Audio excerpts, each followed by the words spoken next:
devastating cyclone ravages Brazil, leaving tragic trail of destruction.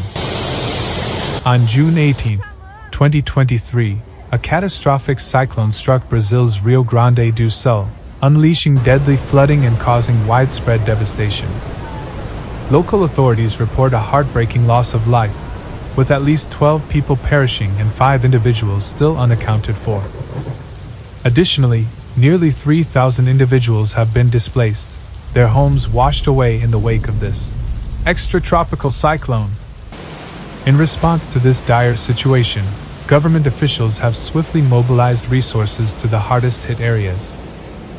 They emphasize the importance of the state's relief infrastructure while appealing to the population's solidarity for support.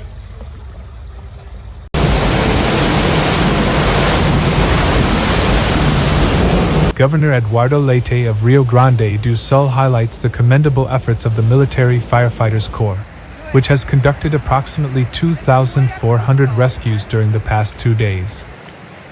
Operations are ongoing as they tirelessly work to save lives.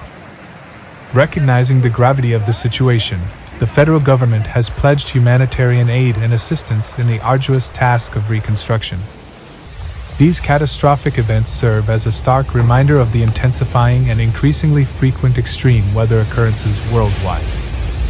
With the climate rapidly warming, our planet has already surpassed a staggering 1.2 degrees Celsius compared to pre-industrial times.